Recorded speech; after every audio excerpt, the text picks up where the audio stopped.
अस्सलाम वालेकुम dear students, hope you all are fine. जितने बच्चे बैठे हैं क्लास में, उम्मीद है आप सब खैरियत से होंगे। जूम पे सुन रहे हैं, रिकॉर्डिंग में सुनेंगे, उम्मीद है आप सब खैरियत से हैं। आज लास्ट लेक्चर है नॉलेज 3.2 पार्ट 2 का।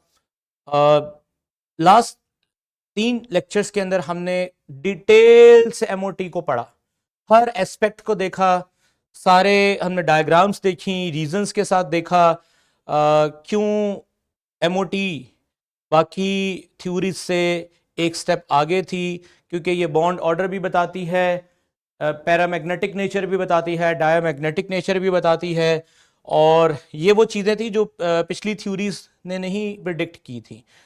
एमओटी को पढ़ने के बाद एमओटी को हमने अच्छे तरीके से उसकी डायग्रामेटिकल प्रेजेंटेशंस कल देखी थी, और आज फर्दर लास्ट एसएलओ हमने डिस्कस करना है, इलेक्ट्रोनेगेटिविटी, बॉन्ड एनर्जी, इन सब चीजों का क्या ताल्लुक है। आप फर्स्ट स्लाइड पे जरा एक दफा हम दोबारा अगर नजर दोहराएं, एसएलओ को रिकॉल कर लें। आज एक ही एसएलओ रह गया जिसको हमने डिस्कस करना था, और वो है, इसको जरा बंद कीजिएगा जी, use bond energy values, and concept of bond length to compare the reactivity of covalent molecule. Covalent molecule की जो रिएक्टिविटी है वो हम कंपेयर करेंगे बॉन्ड एनर्जीज की वैल्यूज का इस्तेमाल करते हुए।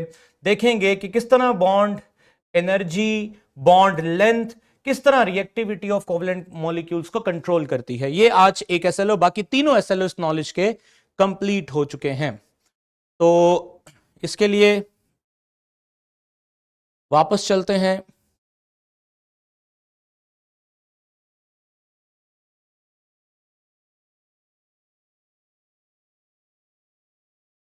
जी, को बंद कर दें जरा, ठीक है जी। डियर स्टूडेंट, सबसे पहले हमें समझना है कि ये बॉन्ड एनर्जी क्या है। साथ एक लफ्ज लिखा है बॉन्ड इंथैल्पी। वैसे तो इंथैल्पी का कॉन्सेप्ट आपने ग्रेड 9th में भी पढ़ा है, और इसकी फर्दर डिटेल हम फर्स्ट ईयर के चैप्टर 6 में भी पढ़ेंगे।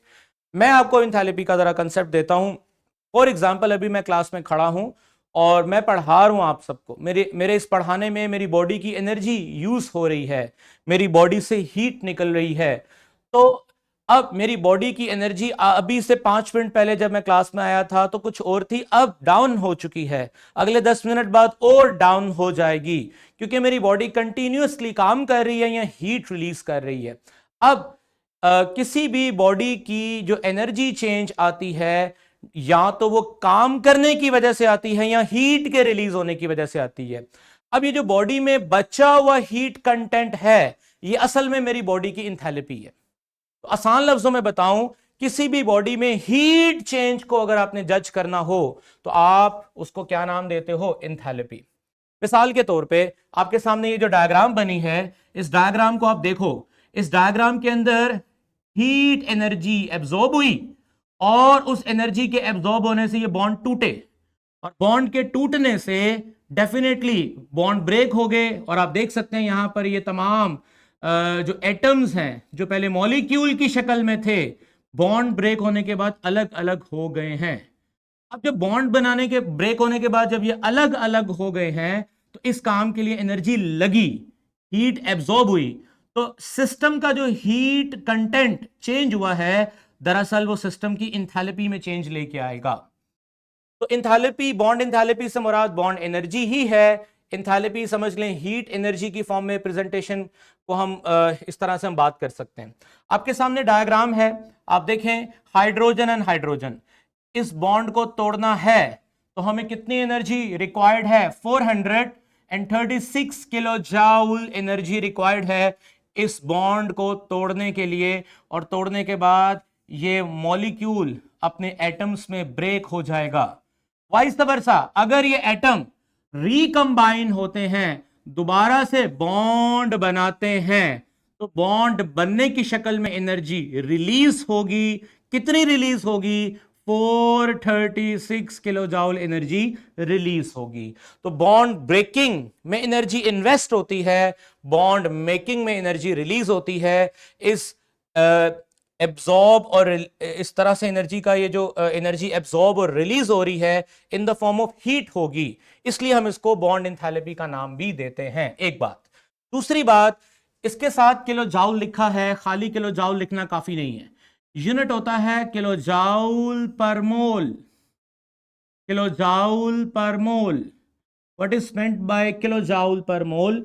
अगर मैं आपको बोलूं 300 रुपीज एग्स पर डजन, यानी कि एक डजन एग, 1 डजन एग्स पर डजन एग्स 300 रुपीज के हैं, तो इसका मतलब ये तो नहीं होगा कि एक अंडा 300 रुपए का है, इसका मतलब होगा 12 अंडे 300 रुपए के हैं।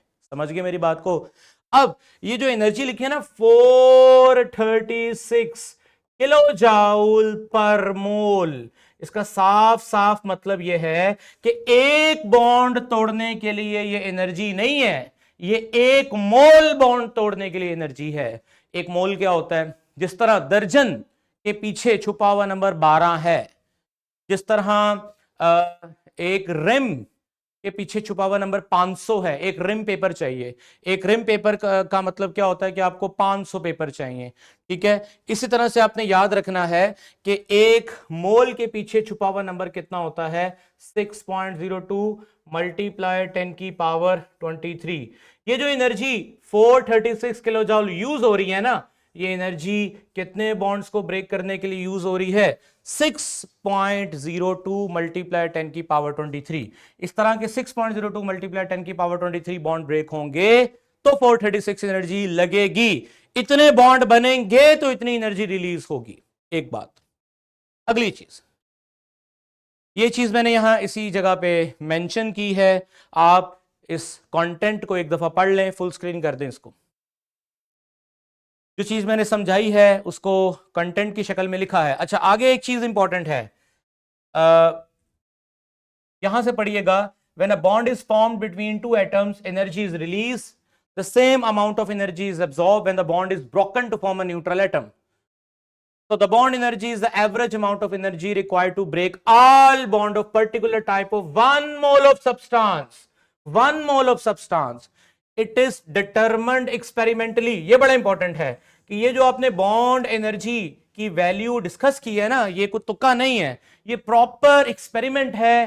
प्रॉपर हम इसमें डिवाइसेस का इस्तेमाल करते हैं बॉन्ड एनर्जीज को कैलकुलेट करने के लिए, by measuring the heat involve. ये वही बात आ गई जो मैंने आपको एंथैल्पी के केस में बताई है कि ये जो बॉन्ड को तोड़ने के लिए एनर्जी दी है, या बॉन्ड बनने में जो एनर्जी रिलीज हुई है, ये डेफिनेटली हीट की शक्ल में ही सब कुछ होगा। तो वो यही बात बता रहा है कि इस दौरान जो भी हीट इन्वॉल्व होगी in a chemical reaction is called bond enthalpy. क्योंकि ये मेजर की गई है, जाहिर सी बात है जब ये एक्सपेरिमेंट हो रहा होगा, जिस जगह पर, जिस लैब में बैठ के ये बॉन्ड एनर्जीज कैलकुलेट की जा रही हैं, उसके आसपास का टेम्परेचर 25 डिग्री है। 25 डिग्री का मतलब 298 केल्विन होता है। तो आगे लिखा है कि तो it is measure of enthalpy change at 298 kelvin. The enthalpy change is splitting a molecule into component atom is called enthalpy of atomization. Why they are called atomization? क्योंकि मॉलिक्यूल अपने एटम्स में ब्रेक हो रहे हैं। सबसे पहले तो हमें बॉन्ड एनर्जी अच्छी तरीके से समझ आ गया है क्या होती है। अब आपके सामने टेबल है, इस टेबल में आपको डिफरेंट सिचुएशंस में डिफरेंट एलिमेंट्स की बॉन्ड एनर्जीज का डाटा मिल रहा है जो कि एक्सपेरिमेंटली मेजर किया गया है। अगर आप नोटिस करें तो carbon single bond carbon 348 kilo joule energy चाहिए। Hydrogen single bond hydrogen 436 kilo joule per mole energy चाहिए। सबसे पहले तो आप देखिए कि कार्बन कार्बन का बॉन्ड तोड़ना आसान है, हाइड्रोजन हाइड्रोजन का बॉन्ड तोड़ना मुश्किल है। इसके पीछे क्या वजह हो सकती है? कंसेप्चुअली सोचना है आपने, इसके पीछे क्या वजह हो सकती है कि कार्बन कार्बन का बॉन्ड तोड़ना आसान है, हाइड्रोजन हाइड्रोजन का बॉन्ड तोड़ना मुश्किल है।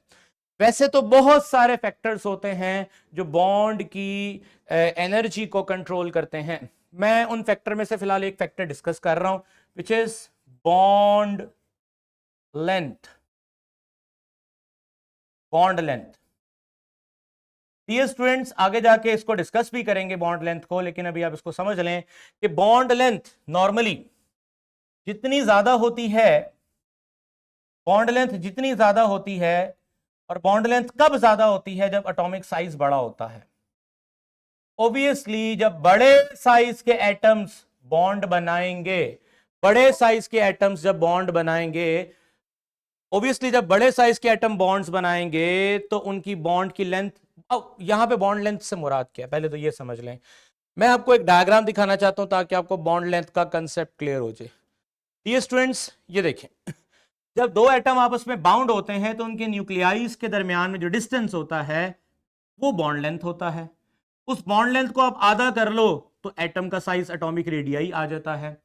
अब छोटे साइज के एटम होंगे तो ऑब्वियसली न्यूक्लियस छोटे एटम के ज्यादा, यानी एटम जब ज्यादा ओवरलैप होगा, छोटे साइज का एटम होगा, क्लोजली अगर मैं यहां पे छोटे साइज के एटम की डायग्राम बनाऊं तो ऑटोमेटिकली उनके न्यूक्लियाइज के दरमियान में जो डिस्टेंस है, कोवलेंट जो यहां पे बॉन्ड लेंथ है वो शॉर्ट होगी। तो कहने का मतलब यह है कि एक बात तो हमें समझ आ गई कि एटॉमिक साइज और बॉन्ड लेंथ में डायरेक्ट रिलेशन है।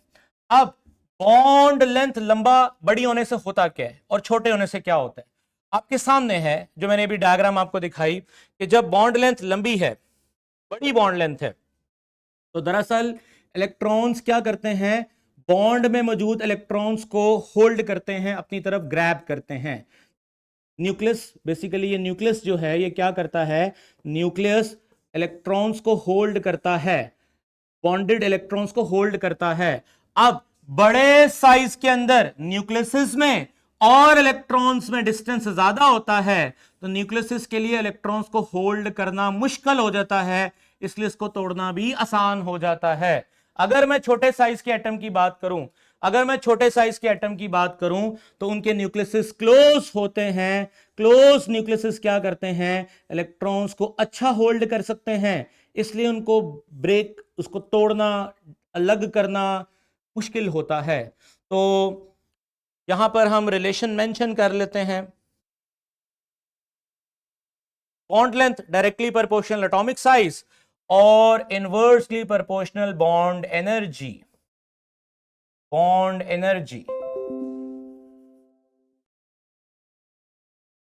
एनर्जी ज्यादा या बॉन्ड लेंथ ज्यादा तो बॉन्ड एनर्जी कम, बॉन्ड लेंथ कम, बॉन्ड एनर्जी ज्यादा।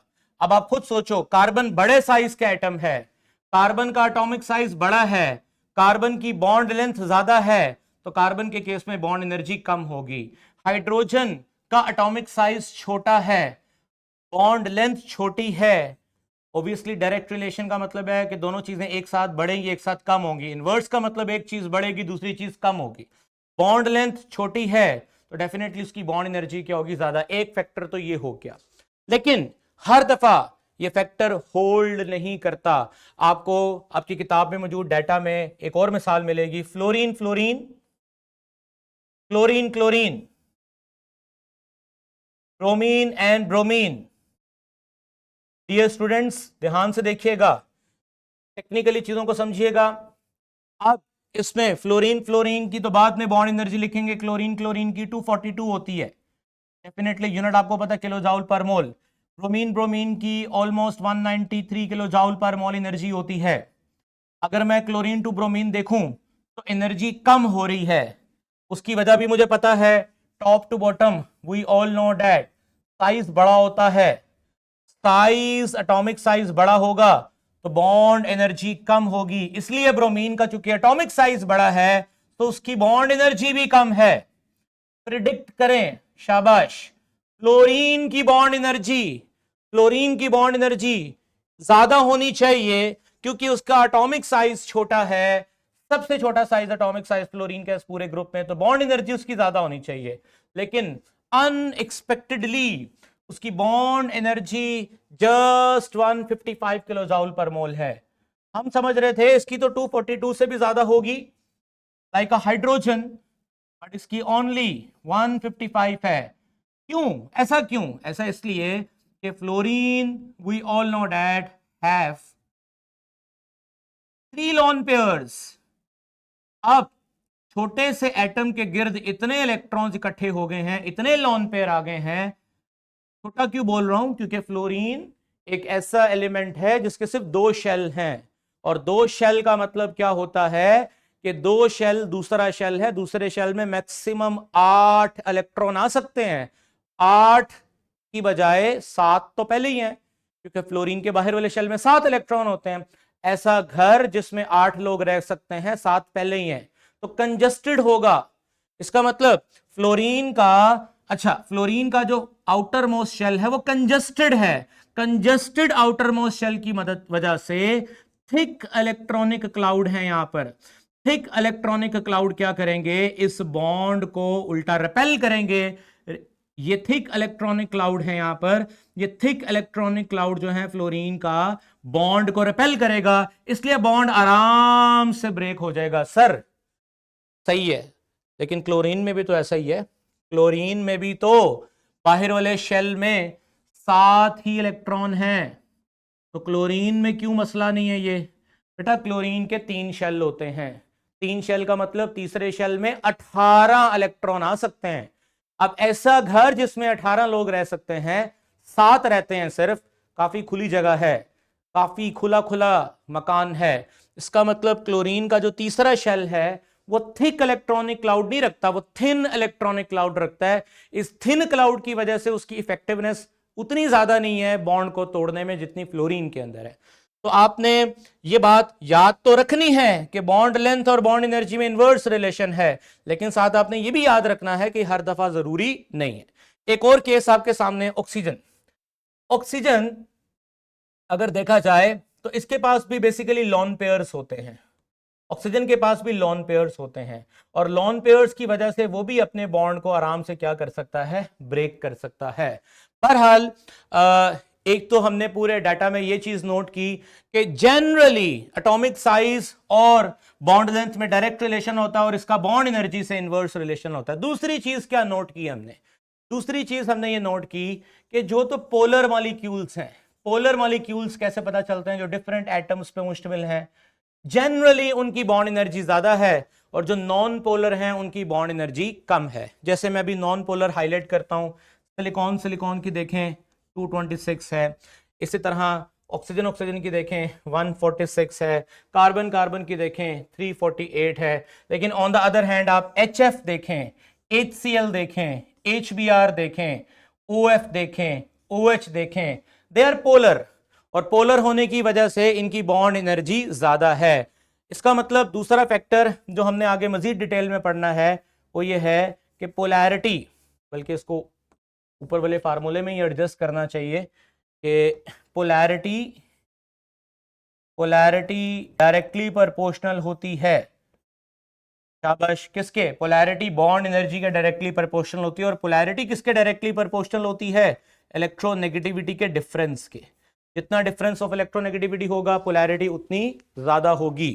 ठीक है स्टूडेंट्स, और क्या चीज नोट की आपने? शाबाश, देखें दूसरी चीज हमने ये नोट की है कि carbon single bond carbon 348, carbon double bond carbon. अब डबल बॉन्ड है, ओबियसली डबल बॉन्ड का मतलब यही होता है ना कि उसको डबल एनर्जी रिक्वायर्ड होनी चाहिए। 348 मल्टीप्लाई बाय 2, तो आंसर ये तो नहीं आता 614। अब 340 यानी 350 को मल्टीप्लाई करें 2 से तो 700 के करीब आंसर आना चाहिए। आंसर तो 700 नहीं आया। यहां ट्रिपल बॉन्ड के केस में 348 को 3 टाइम्स होना चाहिए ना, और 350 को अगर आप 3 टाइम्स मल्टीप्लाई करें तो ये तकरीबन 1000 से ज्यादा आंसर आना चाहिए। 1000 से ज्यादा आंसर नहीं आया, 839 आया। यानी पता चल रहा है कि डबल बॉन्ड को तोड़ने के लिए बेशक ज्यादा एनर्जी चाहिए सिंगल बॉन्ड से, ट्रिपल बॉन्ड को तोड़ने के लिए बेशक ज्यादा एनर्जी चाहिए डबल और सिंगल बॉन्ड से, बट डबल और ट्रिपल बॉन्ड को तोड़ने के लिए जो एनर्जी रिक्वायर्ड है वो सिंगल बॉन्ड का मल्टीप्लाई नहीं है, सिंगल बॉन्ड का मल्टीप्लाई नहीं है। ऐसा नहीं है कि डबल के लिए सिंगल को डबल कर दिया, ट्रिपल बॉन्ड तोड़ने के लिए कार्बन कार्बन के सिंगल बॉन्ड एनर्जी को ट्रिपल कर दिया, ऐसा नहीं है। ऐसा क्यों नहीं है? सोचें। ऐसा इसलिए नहीं है क्योंकि कार्बन कार्बन का जो फर्स्ट बॉन्ड होता है sigma bond, sigma bond strong होता है, हेड टू हेड अप्रोच करता है, न्यूक्लियाइज उसके बिल्कुल सामने होते हैं, उसको तोड़ना मुश्किल होता है। डबल बॉन्ड कार्बन कार्बन के दरमियान में sp2 हाइब्रिडाइजेशन में पड़ा था, सिग्मा। तो दूसरा बॉन्ड है बेटा वो पाई बॉन्ड है, पाई बॉन्ड है। पाई बॉन्ड को तोड़ना आसान होता है क्योंकि वो साइड वाइज अप्रोच करता है, हेड टू हेड अप्रोच नहीं करता। साइड वाइज अप्रोच को ब्रेक करना क्या होता है, आसान होता है। इसलिए सिग्मा का डबल नहीं होगा। सिग्मा का डबल तो तब होगा ना जब दूसरा भी सिग्मा बॉन्ड होगा। दूसरा बॉन्ड वीक बॉन्ड है, पाई बॉन्ड है, उसको तोड़ना आसान है। इसलिए एनर्जी डबल नहीं हुई, इस तरह ट्रिपल भी नहीं हुई, क्योंकि अगेन तीसरा बॉन्ड भी कौन सा बॉन्ड है, पाई बॉन्ड है। पहला सिग्मा, अगले दोनों पाई बॉन्ड है। तो इसलिए यह बताता है कि इक्विवेलेंट एनर्जी रिक्वायर्ड नहीं होती। मैंने कोशिश की है इस डाटा के साथ आपको बॉन्ड एनर्जी और बॉन्ड लेंथ को मैं रिलेट करके समझा सकूं। आगे मूव करते हैं जी, नेक्स्ट स्लाइड पे जाएं। हाँ जी, ये चीज पढ़ें, ये चीज मैंने आपको समझा दी है जी। It may be noted that energy of multiple bonds are greater than those of single bond, but a double bond is not twice as strong as single bond, or triple bond is not thrice as strong as single bond. It means that sigma bond is stronger than a pi bond. Similarly, a polar covalent bond is stronger than a non-polar covalent bond. वजह क्या हो सकती है इसकी वजह हम आगे detail से डिस्कस करेंगे। वैसे पोलैरिटी का मतलब ही क्या है, प्लस माइनस का आना। बॉन्ड टूट भी जाता है तो ये प्लस माइनस होल्ड रहते हैं, इनको भी अलग करना होता है, इसलिए बॉन्ड एनर्जी ज्यादा हो जाती है जिनमें पोल्स होते हैं। आगे इस चीज को देखेंगे। अब the strength of bond depend upon the following factor. वैसे तो बात होगी है इस पे, electronegativity, size of atom, bond length. पीछे मैंने फार्मूला लिख के दिया, इन तीनों चीजों को इकट्ठा रिलेट करता है। आगे फर्दर बढ़ते हैं। अब ये बड़ी जबरदस्त चीज है आपके लिए, ऑल्दो के जरूरी नहीं है कि आप हर चीज को देखें। आपको अब आइडिया हो गया होगा, आपको फेडरल बोर्ड ने फ्रेमवर्क अपलोड कर दिया है कि आपने अपने एग्जाम की तैयारी कैसे करनी है। आपके जितने भी टोटल केमिस्ट्री के 300 के करीब एसएलओज हैं टोटल फर्स्ट ईयर के, उन 300 एसएलओज में से कुछ समेटिव हैं, कुछ फॉर्मेटिव हैं। समेटिव और फॉर्मेटिव का आई होप कि आपको कॉलेजेस में आप जा रहे हैं, आपको टीचर्स ने बताया होगा। समेटिव वो हैं जिसमें पेपर आने, जिसमें से पेपर आने। फॉर्मेटिव वो है उसमें से पेपर तो नहीं आना, लेकिन वो आपके लिए उतने ही इंपॉर्टेंट है जितने समेटिव हैं। फॉर्मेटिव कंसेप्चुअली इतने ही इंपॉर्टेंट है जितने समेटिव हैं, क्योंकि आपने बाद में एंट्रेंस टेस्ट में भी तो जाना है। अगर आप आज फॉर्मेटिव एसएलओस को छोड़ देते हैं, आपके लर्निंग गैप्स आ जाएंगे, आप कनेक्ट नहीं कर पाओगे अपने आप को, कंसेप्चुअली एक्सेल नहीं कर पाओगे, तो आपका एंट्री टेस्ट फेल हो जाएगा।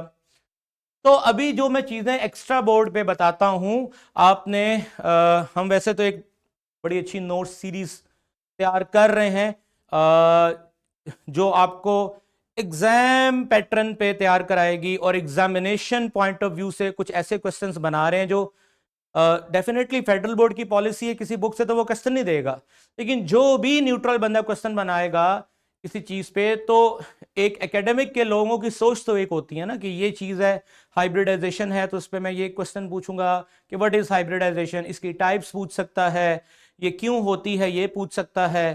तो हम उस नोट्स में क्या कर रहे हैं, हर एसएलओ के अगेंस्ट कंपाइल कर रहे हैं question bank, target question bank.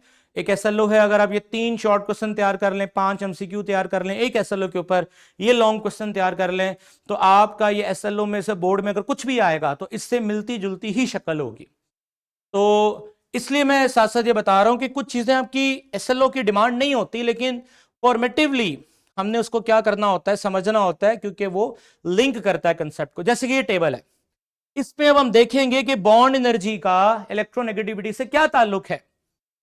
तो सबसे पहले मैंने क्या किया है, मैंने यहां पर बॉन्ड टाइप्स लिखी हैं यहां पर, जैसे hydrogen, chlorine, bromine, iodine, HCl, HBr, HI।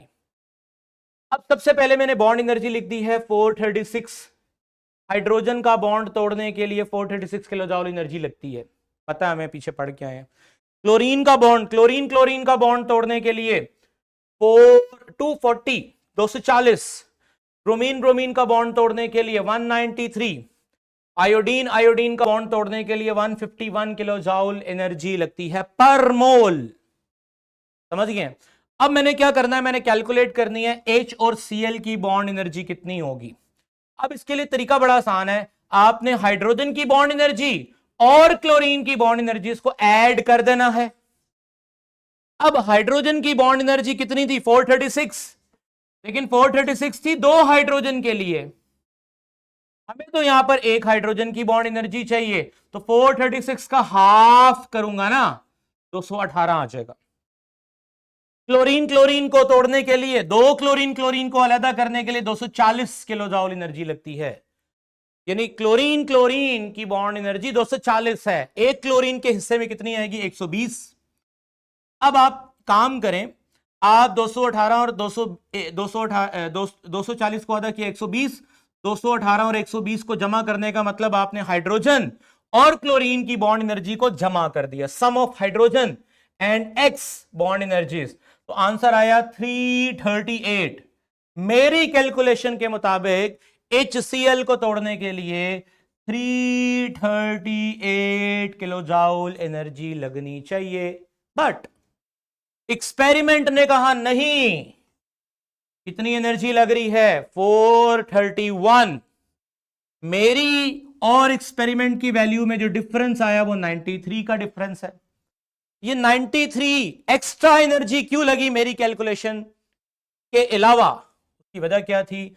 उसकी वजह यह थी कि मैं तो ये सोच रहा था कि H और Cl को अलग कर दूंगा, कर भी दिया, 338 ही लगेगी, लेकिन बाद में जाके पता चला कि इनके ऊपर तो पोल्स भी हैं। पोल्स का मतलब क्या है कि इनके ऊपर पोल्स भी हैं, ये एक दूसरे को अट्रैक्ट भी कर रहे हैं। जब एक दूसरे को अट्रैक्ट भी कर रहे हैं तो इनको भी तो अलग अलग करना है। बॉन्ड तो तोड़ दिया, बॉन्ड तो टूट गया, आगे बॉन्ड टूट गया, लेकिन ये सेपरेट नहीं हुए क्योंकि अट्रैक्शन है। अब ये अट्रैक्शन क्यों है? क्योंकि इनमें डिफरेंस है इलेक्ट्रोनेगेटिविटी का। कितना डिफरेंस है? 2.1, 3.0, 0.9 का डिफरेंस है। अब इस इलेक्ट्रोनेगेटिविटी के डिफरेंस की वजह से इनके पोल्स ब्रेक करने के लिए 93 एक्स्ट्रा एनर्जी लगी। इस तरह टोटल कितनी हो गई? 431। तो पता चला पोलैरिटी बढ़ने से बॉन्ड एनर्जी बढ़ जाती है। आगे HBr का देखें, वही H की 218, Br का मैंने बोला 193 होता है 2 ब्रोमीन को तोड़ने के लिए, एक के लिए 96.5, जमा किया 314, आना ये चाहिए था, एक्चुअली 366 आया। डिफरेंस कितना रहा मेरी और प्रैक्टिकल वैल्यू में, एक्सपेरिमेंटल वैल्यू में और मेरी कैलकुलेटेड वैल्यू में? 51.5 का डिफरेंस है। अब ये जो 51.5 का डिफरेंस है, इसकी वजह है इलेक्ट्रोनेगेटिविटी का डिफरेंस। पहले डिफरेंस ज्यादा था, अब डिफरेंस कम है, क्योंकि इलेक्ट्रोनेगेटिविटी भी तो कम है, डिफरेंस उसका भी तो कम है। मींस टू से कि HBr में पोलैरिटी है बट वीक पोलैरिटी है। क्यों? क्योंकि डिफरेंस आपको पता है, इलेक्ट्रोनेगेटिविटी का डिफरेंस जितना ज्यादा होता है पोलैरिटी उतनी ज्यादा होती है, और पोलैरिटी कम होने की वजह से पोल्स का असर कम हुआ, इसलिए वैल्यू में जो वेरिएशन आई वो भी कम आई। लास्ट पे देखते हैं HI, सिमिलर, मैंने वही सारा कुछ किया है, डिफरेंस बहुत माइनर है, डिफरेंस बहुत माइनर है। कितना डिफरेंस है? एक्सपेक्टेड वैल्यू में और एक्चुअल वैल्यू में 5.5 का डिफरेंस है, जस्ट माइनर सा डिफरेंस, क्योंकि इलेक्ट्रोनेगेटिविटी भी तो खत्म होने वाली है ना, उसका फर्क भी बड़ा थोड़ा रह गया, 0.4, 0.4, ये कोई ज्यादा फर्क नहीं है, डिफरेंस बहुत कम है। HI के पोल्स बहुत ही वीक हैं, जस्ट HI के पोल्स को सेपरेट करने के लिए जो एक्स्ट्रा एनर्जी लगी है वो कितनी लगी है जी? 5.5। ठीक है स्टूडेंट्स, तो ये आपको बताता है कि इलेक्ट्रोनेगेटिविटी, ये जो मैंने फार्मूला लिखा है शुरू में, ये मैंने इसलिए लिखा था, ये सारा कंक्लूजन है फार्मूला, इसको अपनी नोटबुक पे लिख लीजिएगा। ठीक है, कि जहां जहां इलेक्ट्रोनेगेटिविटी का डिफरेंस बढ़ेगा पोलैरिटी बढ़ेगी, बॉन्ड एनर्जी बढ़ जाएगी। ठीक है, इसमें मैं आपके लिए असाइनमेंट छोड़ूं, आप लोगों ने HF की बॉन्ड एनर्जी कैलकुलेट करनी है, HF की खुद कैलकुलेट करनी है, इंटरनेट से उसकी आपने, बल्कि इंटरनेट से क्यों देखनी है, आपकी बुक में लिखा हुआ है, आपकी बुक में HF की बॉन्ड एनर्जी लिखी हुई है 567, ये एक्चुअल वैल्यू है, प्रैक्टिकल वैल्यू है, आपने खुद कैलकुलेट करनी है और देखना है एक्चुअल और प्रैक्टिकल में कितना डिफरेंस आता है, और बहुत बड़ा डिफरेंस आएगा, 200 किलो जूल से भी ज्यादा डिफरेंस आएगा। क्यों? डिफरेंस उधर 1.9 का है, एच और एफ के अंदर डिफरेंस 2.1 माइनस 4.0, 1.9 का डिफरेंस है। इतना ज्यादा डिफरेंस है, इतना बड़ा डिफरेंस है, पोल्स भी स्ट्रांग होंगे और फिर उसको, उन पोल्स को अलग करने के लिए ताकत भी ज्यादा लगेगी। अब आगे चलते हैं बॉन्ड लेंथ। बॉन्ड लेंथ क्या होता है मैंने आपको बता दिया। अब बॉन्ड लेंथ भी ऐसे ही निकलती है। सबसे पहले मैंने यहां पर मेंशन की है बॉन्ड लेंथ क्लोरीन क्लोरीन की, इसी तरह मैंने मेंशन की है कार्बन कार्बन की। अब क्लोरीन और कार्बन कार्बन की बॉन्ड लेंथ मैंने मेंशन की। ऑब्जर्व्ड बॉन्ड लेंथ 19, ऑब्जर्व जो मतलब कि हमने एक तो हमने कैलकुलेट करनी है, कैलकुलेट और ऑब्जर्व। जब दो एटम एक तरह के हैं, उनमें किसी किस्म का डिफरेंस ऑफ इलेक्ट्रोनेगेटिविटी नहीं है, तो उनकी ऑब्जर्व्ड और कैलकुलेटेड वैल्यू सेम ही आएगी। एक क्लोरीन के हिस्से में 99 आएगा और एक कार्बन के हिस्से में 77 आएगा, क्योंकि क्लोरीन क्लोरीन दो है, दो की बॉन्ड लेंथ 198 है, एक की 99 है। दो कार्बन कार्बन की 154 है, एक की 77 है। ठीक है। अब अगर कार्बन और क्लोरीन की बॉन्ड लेंथ निकालनी है तो कार्बन की बॉन्ड लेंथ को और क्लोरीन की बॉन्ड लेंथ को मैंने ऐड करना है। जब कार्बन और क्लोरीन की बॉन्ड लेंथ को मैंने ऐड किया तो आंसर आया 176, और कैलकुलेट 176 किया और प्रैक्टिकली भी 176 ही आंसर आया। एडिटिव नेचर का मतलब है कि बॉन्ड लेंथ क्या हो गई, ऐड हो गई। डिफरेंस ऑफ इलेक्ट्रोनेगेटिविटी बहुत कम है इनके दरमियान में, इसलिए इनकी बॉन्ड लेंथ पे कोई फर्क नहीं पड़ा। आगे देखते हैं, सिलिकॉन और फ्लोरीन की जो बॉन्ड लेंथ ऑब्जर्व की गई प्रैक्टिकली वो 154 से 159 के दरमियान में थी। जो कैलकुलेट ऑब्जर्व की गई प्रैक्टिकल करके असल जो एक्चुअल लेंथ है वो इतनी थी। हमने जो कैलकुलेट की थी वो 181 थी। हमने कैसे कैलकुलेट की होगी? सिलिकॉन की, सिलिकॉन सिंगल एक एटम की जो बॉन्ड लेंथ उसके हिस्से में आती है वो 117 है। डेफिनेटली सिलिकॉन सिलिकॉन की पहले बॉन्ड लेंथ निकाली होगी, बाद में उसको आधा कर लिया होगा 117। फ्लोरीन 150, फ्लोरीन 64, डेफिनेटली इसी तरह फ्लोरीन फ्लोरीन की पहले बॉन्ड लेंथ निकाली होगी, उसको आधा कर लिया 64। ऐड करो इनको, ऐड किया 181, 181 आना चाहिए था, आंसर 181 नहीं आया, आंसर आया 154 टू 159। अब क्यों फर्क आया? यहां पर फर्क इसलिए आया क्योंकि सिलिकॉन और फ्लोरीन में डिफरेंस ऑफ इलेक्ट्रोनेगेटिविटी बहुत ज्यादा है, 1.9। कैसे 1.9 है? क्योंकि सिलिकॉन की ऑलमोस्ट इलेक्ट्रोनेगेटिविटी 2.0 होती है और फ्लोरीन की सिलिकॉन की 1.9 होती है और फ्लोरीन की जो है वो 4.0 होती है। अब 1.9 और 4.0 इनमें जो डिफरेंस बनता है ऑलमोस्ट 1.9 का डिफरेंस बनता है। जी फुल स्क्रीन के नजर। अब 1.9 के डिफरेंस की वजह से, 1.9 के डिफरेंस की वजह से हुआ क्या? हुआ ये कि सिलिकॉन पे पार्शियल पॉजिटिव आ गया, फ्लोरीन पे पार्शियल नेगेटिव आ गया। इस प्लस माइनस ने कहा जी अट्रैक्ट करो एक दूसरे को। बॉन्ड लेंथ 191 होनी चाहिए थी, बट पोल्स के आने की वजह से क्या हुआ, ये पोल्स ने अट्रैक्ट किया, बॉन्ड लेंथ को शॉर्ट कर दिया और बॉन्ड लेंथ शॉर्ट हो गई और बॉन्ड लेंथ के शॉर्ट होने से वो स्ट्रांग हो गया बॉन्ड।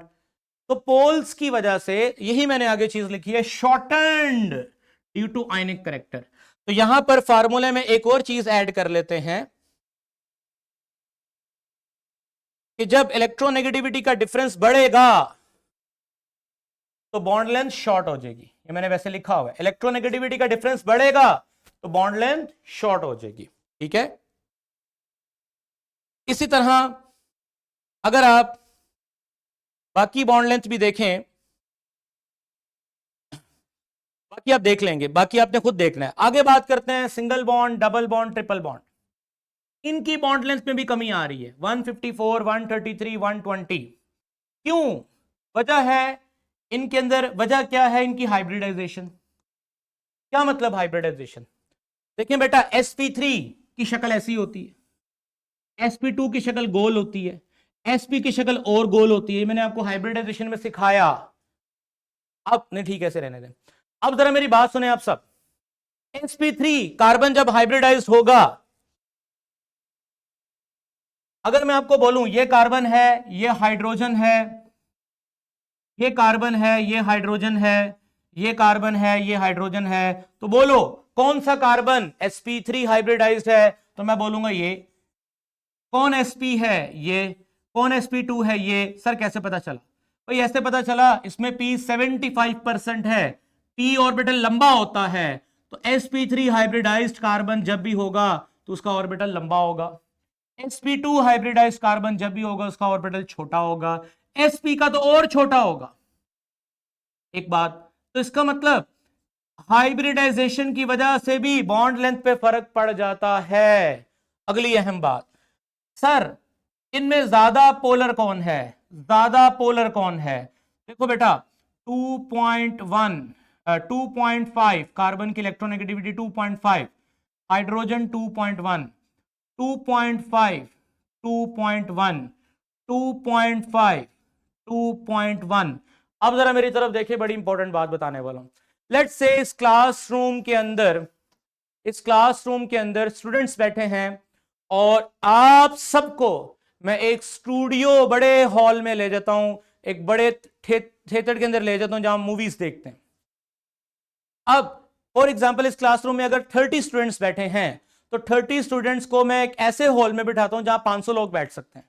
अब जहां 500 लोग बैठेंगे, 30 स्टूडेंट्स स्कैटर्ड होकर बैठेंगे और मैं उनको क्लास पढ़ा रहा हूं, तो मेरा उन पे कंट्रोल कम होगा। जितना बड़ा ग्राउंड होगा, जितनी बड़ी क्लास होगी, मेरा स्टूडेंट्स पे कंट्रोल कम होगा। जितनी छोटी क्लास होगी, मेरा स्टूडेंट्स पे इन्फ्लुएंस भी ज्यादा होगा, कंट्रोल भी ज्यादा होगा। ऐसे ही होता है। कार्बन के लिए ग्राउंड बहुत बड़ी है, कार्बन के लिए इलेक्ट्रॉन खींचना बॉन्ड के अंदर इतने बड़े ग्राउंड में इस कार्बन के लिए मुश्किल हो जाता है, तो ये इतना पोलर नहीं है। जैसे ही ऑर्बिटल छोटा हुआ, कार्बन के लिए इलेक्ट्रॉन्स को इन्फ्लुएंस करना आसान हो गया, it is slightly polar. Alkane, alkyne, alkyne, क्योंकि अल्काइन में ट्रिपल बॉन्ड होता है, पढ़ा ना आपने हाइब्रिडाइजेशन में। अब ड्यू टू हाइब्रिडाइजेशन के फर्क की वजह से अल्कीन का बॉन्ड स्लाइटली पोलर होगा और अल्काइन का बॉन्ड तो पोलर ही होगा, और इतना पोलर होगा कि यहां से ये H+ निकलेगा, इलेक्ट्रॉन्स कार्बन की तरफ चले जाएंगे, H पे पॉजिटिव चार्ज निकलेगा, और H का निकलना कौन सा कैरेक्टर है बेटा? Acidic nature. तो यहां से पता चला कि हाइब्रिडाइजेशन का भी कमाल होता है। Greater the s character in hybridised orbital, shorter the bond length. Greater the s character का मतलब क्या है कि अगर इन तीनों को देखो,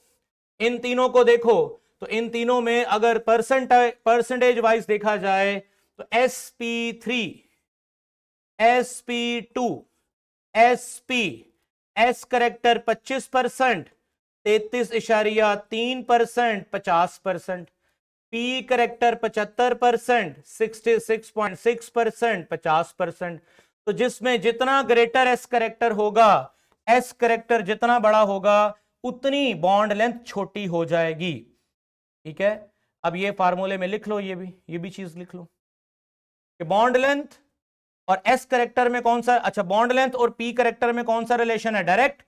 बॉन्ड लेंथ और s करेक्टर में कौन सा रिलेशन है? इनवर्स। p करेक्टर ज्यादा, बॉन्ड लेंथ ज्यादा, s करेक्टर ज्यादा, बॉन्ड लेंथ कम। ये था बेटा आज का लेक्चर। यहां से समझ आया कि covalent compounds, obviously covalent compounds reactivity यही होगा ना कि जितना जल्दी बॉन्ड टूटेगा रिएक्शन ज्यादा, जितना स्लो टूटेगा रिएक्शन कम। सारे फैक्टर मैंने आपके साथ डिटेल से बता दिया, हर तरह का एंटीटेसिस में क्लियर होगा आपका। आई होप कोई सवाल आपका होगा नहीं, क्योंकि हर चीज आपको समझ आ गई है। इंशाल्लाह नेक्स्ट लेक्चर में मुलाकात होगी। अपना ख्याल रखिए, टेक केयर, अल्लाह हाफिज।